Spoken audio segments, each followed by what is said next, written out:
Hello, hello, hello. This is Adrienne Obey, Capricorntigress of astrologyalookinside.com and a Western Intuitive Astrologer.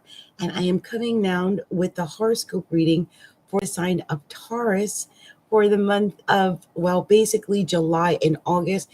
But what I'm doing is I'm starting as of today, which is July 20th, and I'm going to be reading through to most likely the end of August, okay? So what I'm going to do is start where the primary emphasis is for Taurus during this period, because there's going to be a huge emphasis in a certain area of your chart as of the 31st of July.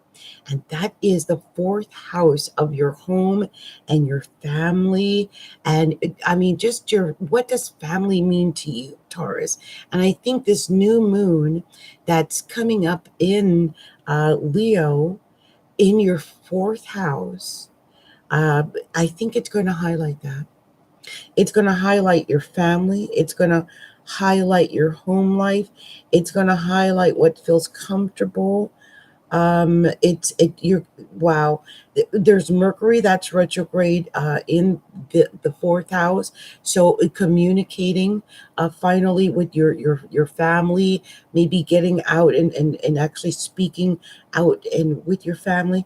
Also, Mars is in the fourth house, so there is action and activity. I would beware of arguments. I'd beware of bickering. Also, Venus is going to be in that fourth house, and that is love, and it's caring too, because it's the fourth house and it's the natural house of nurturing and caring and just supporting each other. And I hope that you use this sun and in Leo and the Venus in Leo and the new moon in Leo, that you use all of that really to add love and beauty and value into your home life, and that you add that to your family life. There, to me, there's nothing greater than family. And I've never felt, you never feel stronger than when you have a strong family. So do realize that that's where a lot of the emphasis is going to be in the month, or within the next 30 days or so. So just be aware of that.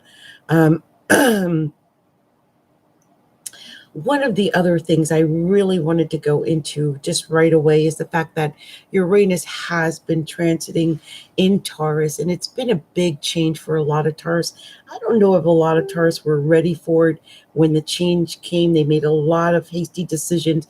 A lot of them are changing in a deep, an internal way, and it's okay, because somewhere inside of you, you feel this need to make this drastic change. I just want you to be aware, though, that the change that is happening inside of you.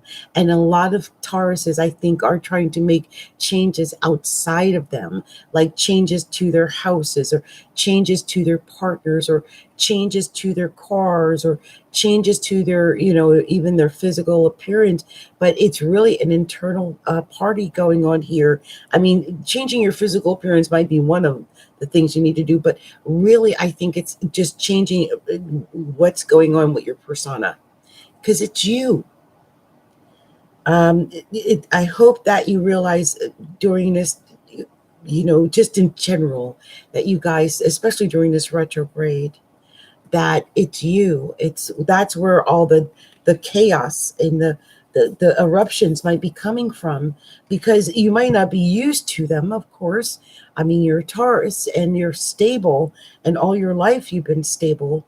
And suddenly there's this erratic behavior and this sudden urge to just break shit up and not adhere to the rules, to be a breaker, what they call a ball breaker or whatever. I mean, it's there, it's part of it's becoming a part of your persona.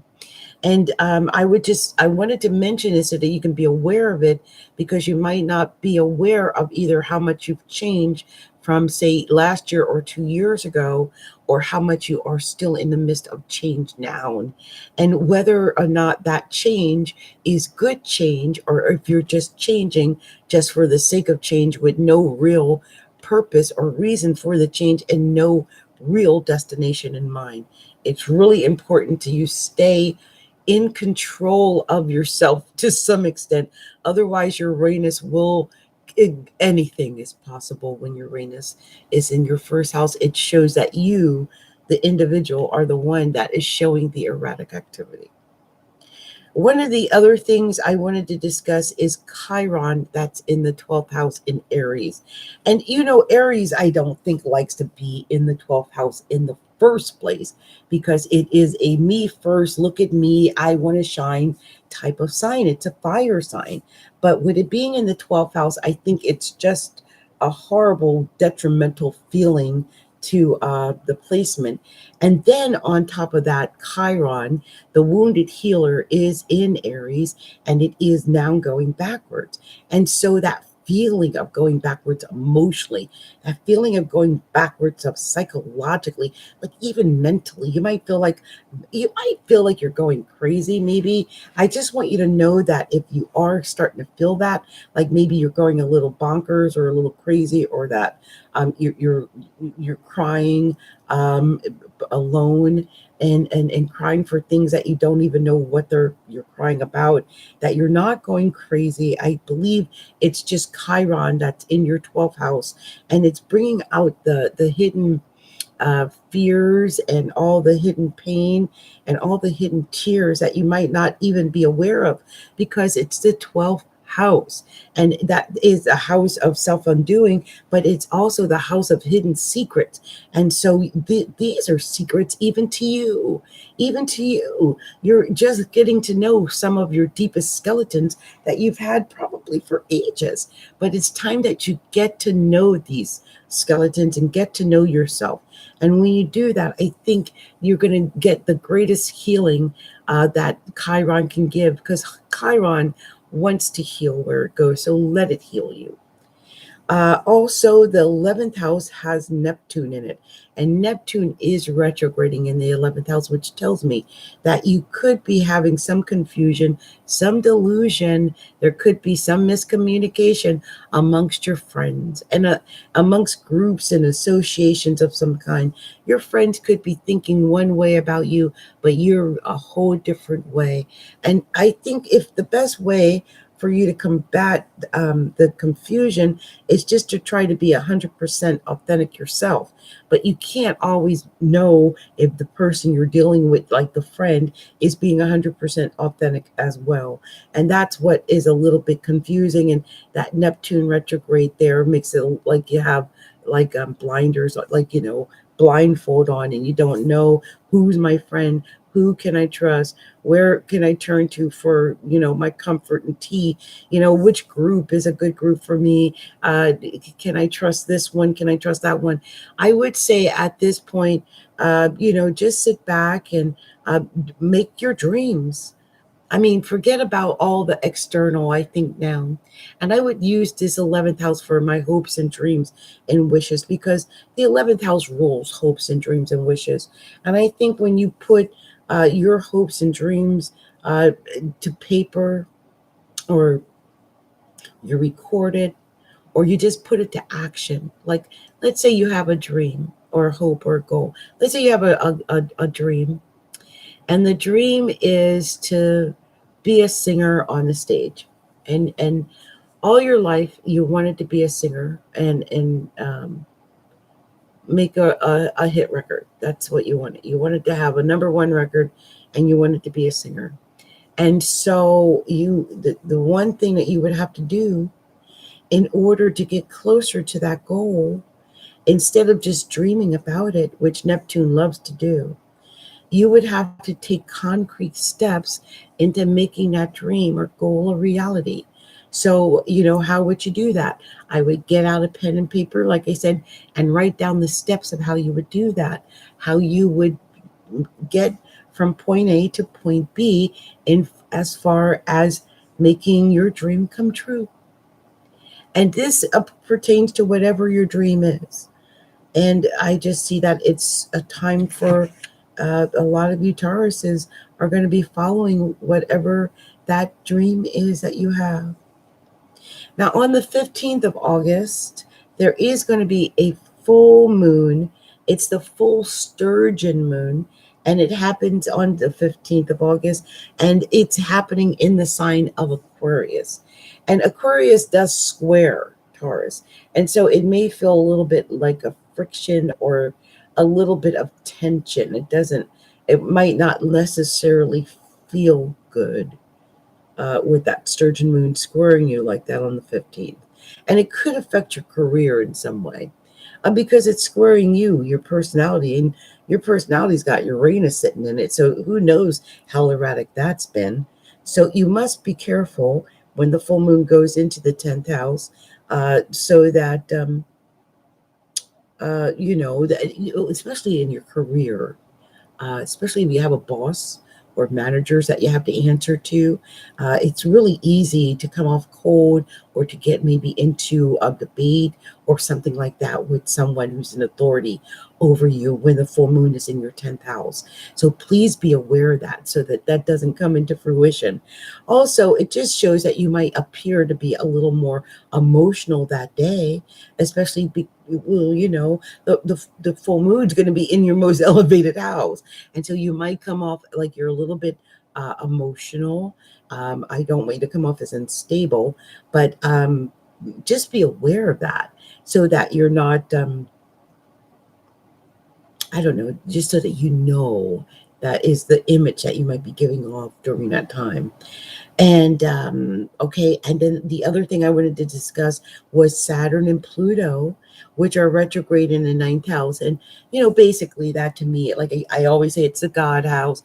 And when Saturn and Pluto are there, it's just maybe you're releasing some of the structure and the tense I almost want to say religiosity. I'm not sure if you've been religious, but you might have had a strong philosophical belief that you just were not going to budge on. You just were not going to give an inch.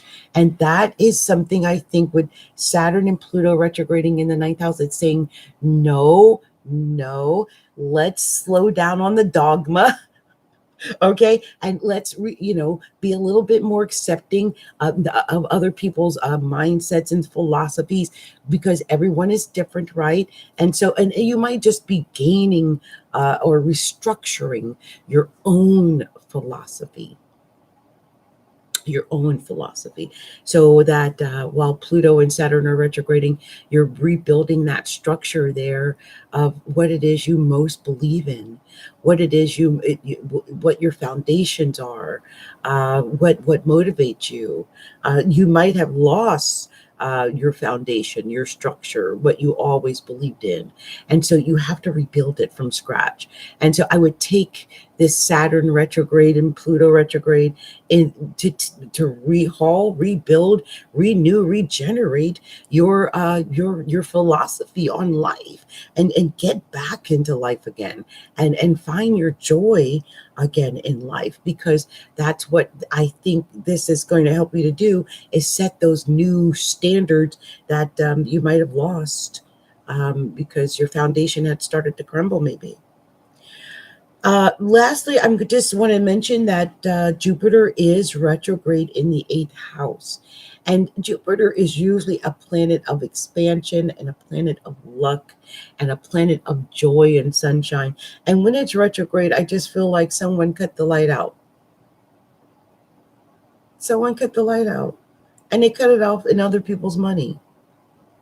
So I don't know if that you are, other people are supposed to send you money if you've got some kind of joint deal where you owe people money, but it looks more like it's a joint, if it is like partnerships, but it's dealing with your partner's money or something to do with your partner's money. Maybe they've got lucky with their money, but it might be that you're not experiencing it or something like that. So anyway, Taurus, this has been my message that I had for you. I hope that whatever message I was able to give you this day, that it resonated with you in some way or another. And it's really late here. It's 4:30 in the morning, and I'm just getting to your horoscope because I wanted to finish them before I fell asleep. And I hope that you got the message that the universe really just uses me for a channel to give to you guys, really. So I hope that resonated with one of you Tauruses out there, and much love and light to you, my sweet sweet Tauruses.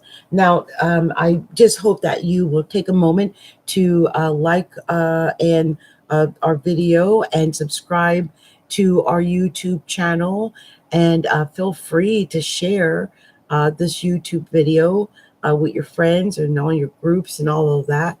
And I also want to let you know that and invite you to stop by our blog website at astrologylookinside.com, and that I you can find me on Facebook at facebook.com/ astrology a look inside.